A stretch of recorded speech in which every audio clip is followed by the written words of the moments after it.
Okay, so we just created our first sketch and now we're ready to turn that sketch into a 3D model. But before we do that, I'm actually going to go over the basics of constraints a little bit. And what constraints are, they are relationships between sketches. So let's start a new sketch in a new file. Let's go ahead and hit sketch, click line, and let's go ahead and hit the top plane. And let's start creating this line here. So as you can see, a little blue symbol appears underneath this line, and basically that just indicates that this line is horizontal in reference to the coordinate system itself. So as you can see, as we're drawing along the straight line of the coordinate system, this line right here is horizontal. So let's go ahead and stop that line, hit the escape key, and this relationship appears indicating that it's horizontal.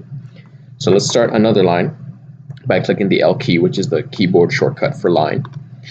And go ahead and start it above our first line. And as you can see, that line is also horizontal. But let's say we want to show that it's parallel to this line, so we just go down here, and now we see that these two lines are parallel in reference to one another. So let's go ahead and stop that line and click the L key, and that parallel symbol appears. And so on the right hand side, you'll see our sketch palette that appears, and this shows the different constraint options that we have. I won't go into all of them in this video. I will actually have you guys download a PDF if you want to go a little bit more into what each of these symbols mean.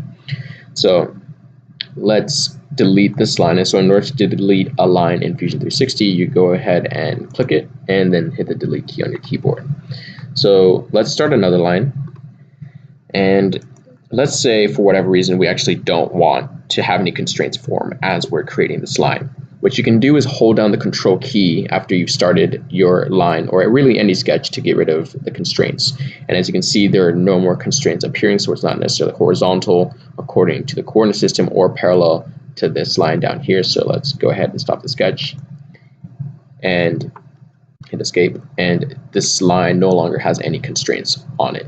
But let's say we change our mind and we want to make it parallel to this line down here. So what we can go ahead and do is click the parallel symbol in our constraints, click this line up here, and click this line down there, and now we see that these two lines are parallel to one another, and that's indicated by the symbols that have appeared here.